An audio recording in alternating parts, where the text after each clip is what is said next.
तारीख 2 मे 2026, ठिकाण राजस्थान राज्यातील सीकर शहर. या ठिकाणी नीट आणि जेईची कोचिंग देणारे एक शिक्षक शशिकांत सुतार यांच्याकडे एक विद्यार्थी नीट परीक्षेचा गेस्ट पेपर घेऊन आला आणि हा गेस्ट पेपर त्याने शिक्षकांना दाखवल्यानंतर सांगितलं की त्याला हा नीट यूजीचा गेस्ट पेपर मिळालेला आहे आणि पेपर देणाऱ्याने असं सांगितलं आहे की यातील जवळपास 130 ते 140 प्रश्न येणार आहेत आणि याची एक विशिष्ट रक्कम तुला द्यावी लागेल. मात्र हे सर्व ऐकून शशिकांत सुतार मात्र अवाक झाले. त्याने त्या विद्यार्थ्याला समजावून सांगितलं की असं काही होत नाही, कुठलाही गेस्ट पेपर जसा तसा परीक्षेमध्ये येत नाही आणि तो विद्यार्थी निघून गेला. पुन्हा 3 तारखेच्या सायंकाळी तो विद्यार्थी पुन्हा शशिकांत सुतार यांच्याकडे आला आणि त्याने सांगितलं की सर, तुम्ही मला जे सांगितलं त्यापेक्षा वेगळं घडलं, कारण जो गेस्ट पेपर मला मिळालेला होता त्या गेस्ट पेपर मध्ये बहुतांश प्रश्न या परीक्षेला आलेले होते. ही गोष्ट ऐकून शशिकांत सुतारही अवाक झाले.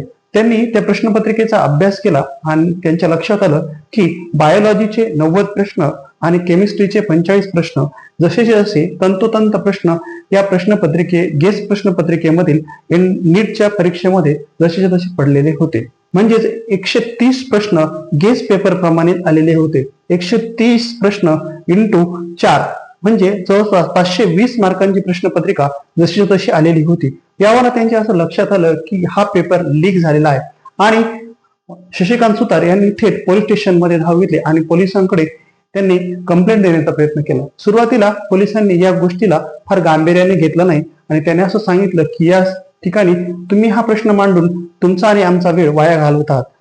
नीट परीक्षा ही अतिशय उच्च दर्जाची परीक्षा आहे आणि नॅशनल टेस्टिंग एजन्सी अर्थात एनटीए कडनं ही परीक्षा कंडक्ट केली जाते. मात्र शशिकांत सुतार यांनी या गोष्टीचा पाठपुरावा केला आणि त्या ठिकाणी त्यांनी आपली पहिली कंप्लेंट नीट पेपर लीकच्या बाबतीमध्ये दाखल केली. यासाठी राजस्थान पोलिसांनी Rajasthan police special operation group अर्थात एसओजी ची स्थापना केली आणि तो तपास सुरू केला. मात्र शशिकांत सुतार हे यावरच थांबले नाही, तर त्यांनी या सर्व गोष्टींचं एक डॉक्युमेंटेशन तयार केलं आणि एक पुरावा तयार करून त्यांनी आपला सर्व पुरावा एनटीए कडे म्हणजेच नॅशनल टेस्टिंग एजन्सीकडे सादर केला. नॅशनल टेस्टिंग एजन्सीने या सर्वांचा अभ्यास केला आणि त्यांच्या असं लक्षात आलं की नीटचा पेपर खरोखरच लीक झालेला आहे आणि 12 मे 2026 रोजी फायनली एनटीएनं नीटचा पेपर संपूर्ण देशभरामध्ये लीक झालेला आहे हे जाहीर केलं आणि 21 जून 2026 रोजी पुन्हा नीटचा पेपर होईल असं जाहीर केलं. नमस्कार, मी हेमंत बेनके, सत्ता चेक या युट्यूब चॅनल मध्ये तुम्हा सर्वांचं मनापासून खूप खूप स्वागत. आज आपण नीट यूजी पेपरच्या पेपर स्कॅन्डल बद्दल किंवा पेपर लीक बद्दल बोलणार आहोत. नीट अर्थात national eligibility cum entrance test for undergraduate medical courses ही परीक्षा संपूर्ण भारत देशामध्ये 3 मे 2026 रोजी 551 शहरांमध्ये 5432 केंद्रावरती एकाच वेळेस पार पडली. 720 मार्कांची ही अतिशय प्रतिष्ठित परीक्षा आहे. या परीक्षेतनं MBBS, BDS, BSc नर्सिंग यासारख्या प्रतिष्ठित कोर्सेससाठी विद्यार्थ्यांची निवड होते आणि त्यांना प्रवेश दिला जातो. मात्र हा पेपर लीक झाला. हा पेपर लीक कुठनं झाला याचा आता सर्व तपास सीबीआयने आपल्या अंडर घेतलेला आहे आणि क्राईम ब्युरो ऑफ इन्व्हेस्टिगेशन अर्थात सीबीआय या प्रकरणाचा आता गांभीर्याने तपास करत आहे. परंतु यातील एक महत्वाची गोष्ट आपल्याला अशी सांगता येईल की या प्रकरणाचा सर्व तपास करत असताना सीबीआयला जी प्राथमिक माहिती मिळालेली आहे त्यानुसार हा पेपर नाशिकच्या प्रिंटिंग प्रेस एनटीएची नाशिक या ठिकाणी असणारी जी रिजनल प्रिंटिंग प्रेस आहे या रिजनल प्रिंटिंग प्रेस मधनं हा पेपर पहिल्यांदा लीक झालेला आहे असं आतापर्यंतच्या तपासामध्ये सीबीआयने सांगितलेलं आहे. या ठिकाणी शुभम खैरा नावाच्या एका मेडिकलच्या माजी विद्यार्थ्यानं हा पेपर काही प्रिंटिंग प्रेस मधले कर्मचारी हाताशी धरून त्या ठिकाणावरनं लीक केलेला आहे आणि स्वतः लीक केल्यानंतर हा पेपर शुभम खैरनार याने हाताने लिहिला आणि पुन्हा व्हॉट्सअपच्या द्वारे त्याने दिल्लीतील गुरुग्राम या ठिकाणापर्यंत हा पेपर व्हॉट्सअपच्या माध्यमातून पोहोचवलेला आहे.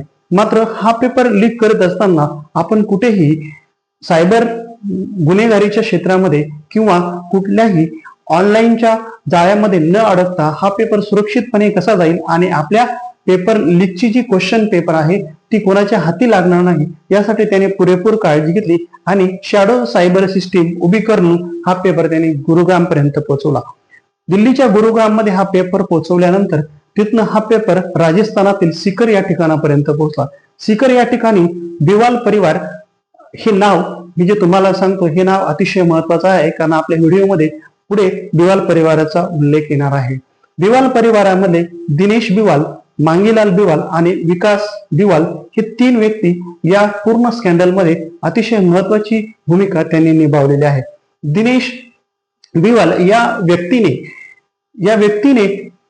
सिकर आणि परिसरातील विद्यार्थी आणि देशभरातील अनेक विद्यार्थ्यांना ही प्रश्नपत्रिका पोहोचवली आणि कोणाकडनं 5 लाख 10 लाख या प्रमाणामध्ये यातनं त्याने पैसे मागितले आणि पैसे कमवले. यानंतर मांगीलाल बिवाल याने ही प्रश्नपत्रिका दिल्ली, गुरुग्राम, उत्तर प्रदेश, महाराष्ट्र या भागामध्ये पोहोचवली आणि त्याने याच्यातनं खूप सारे पैसे कमवलेले आहेत.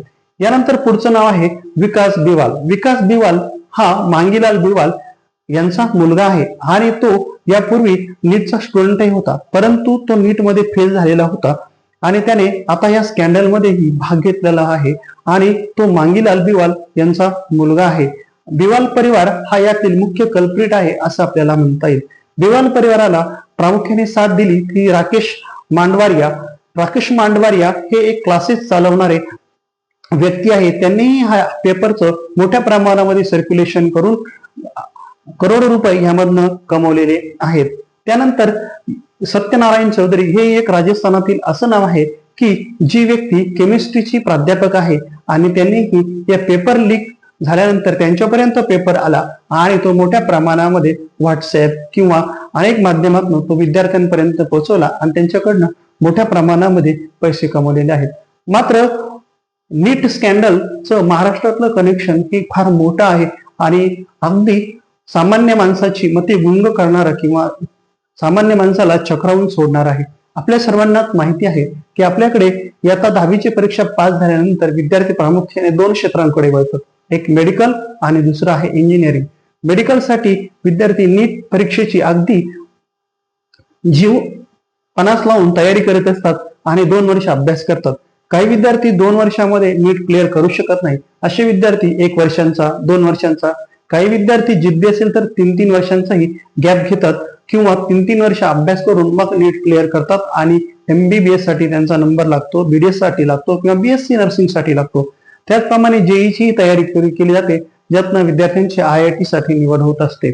यासाठी महाराष्ट्रामध्ये अनेक सेंटर्स नामांकित आहेत. त्यामधील लातूर जिल्ह्यामधलं लातूर शहरामध्ये आपण जर गेलात तर या ठिकाणी अगदी स्पेशल कोचिंग क्लासेस जे आहेत या परीक्षांसाठीचे त्याचं जणू पीक आलेलं आहे. प्रत्येक गल्लीमध्ये कोचिंग क्लासेस आहेत, हॉस्टेल्स आहेत, जणू ही एक इंडस्ट्रीज उभी राहिलेली आहे.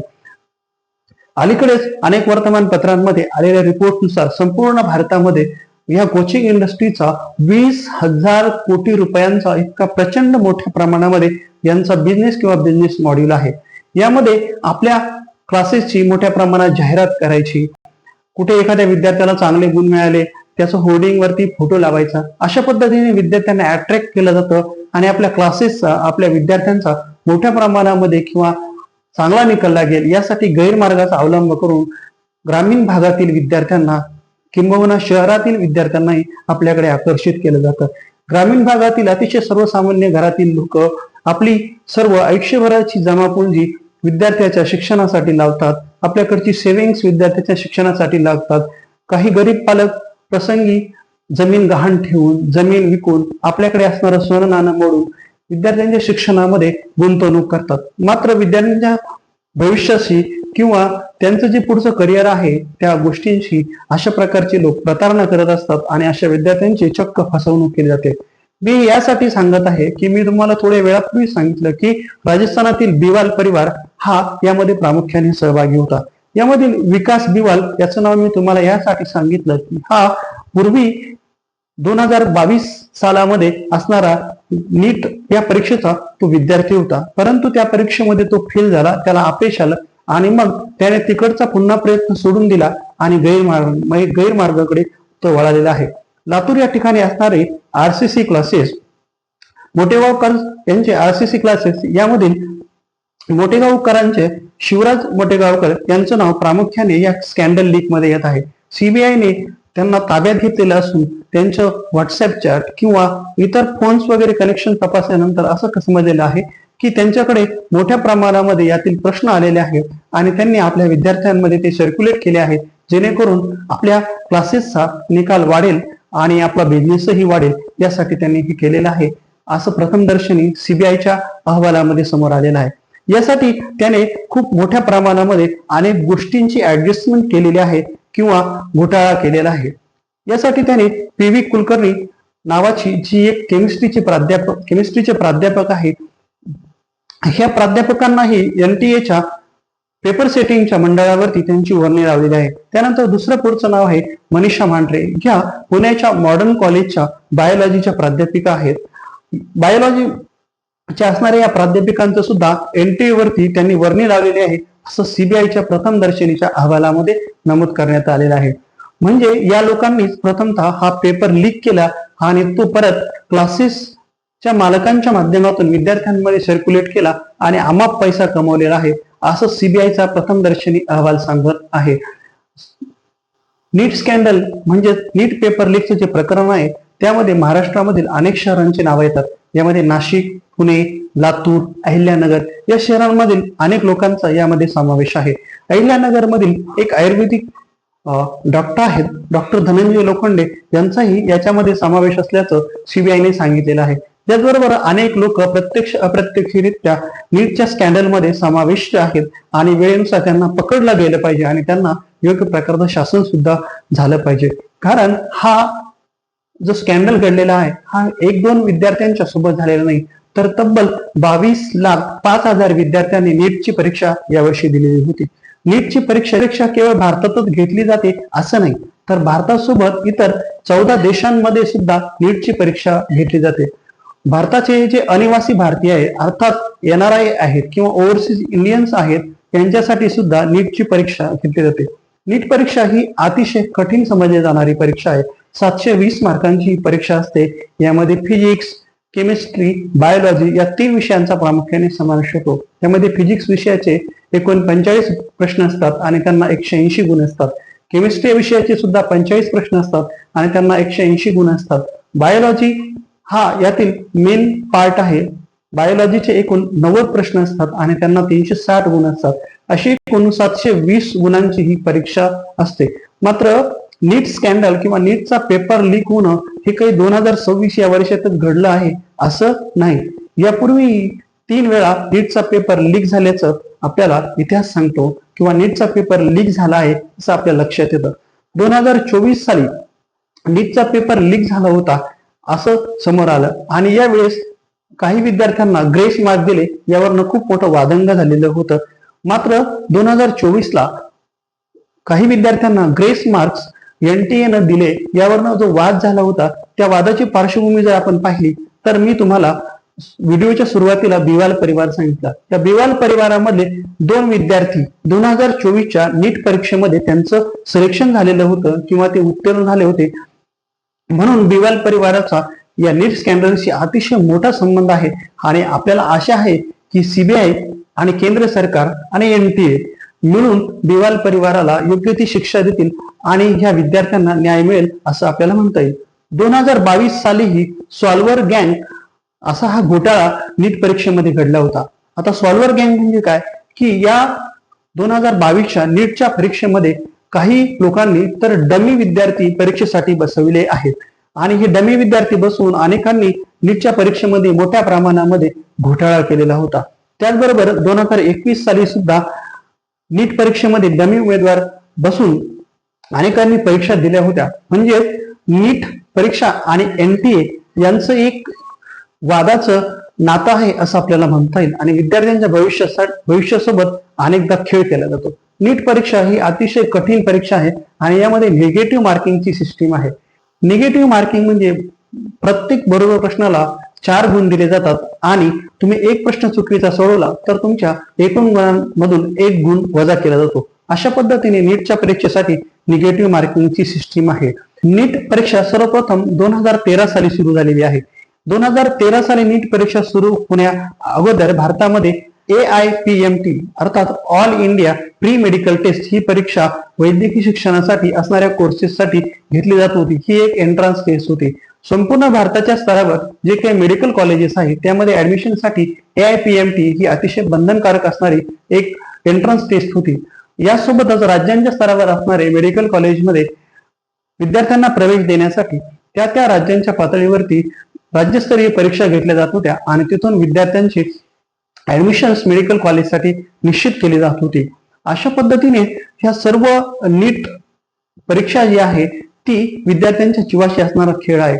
आत्ताच मी तुम्हाला सांगितलेलं आहे की नीट परीक्षेमध्ये विद्यार्थ्यांनी मनापासनं 2 वर्ष, 3 वर्ष, 4 वर्ष इतका मोठा अभ्यास केलेला आहे आणि काही विद्यार्थ्यांनी तर अभ्यास केल्यानंतर रिलॅक्स फील होण्यासाठी आपल्याकडे असणाऱ्या नोट्स विकलेल्या आहेत किंवा दूरवर फिरायला गेलेल्या आहेत आणि त्यांना जेव्हा असं कळालं की नीट परीक्षा ही पुन्हा होणार आहे, यामध्ये मोठा स्कॅन्डल झालेला आहे, तेव्हा असे अनेक विद्यार्थी नैराश्यात गेलेले आहेत.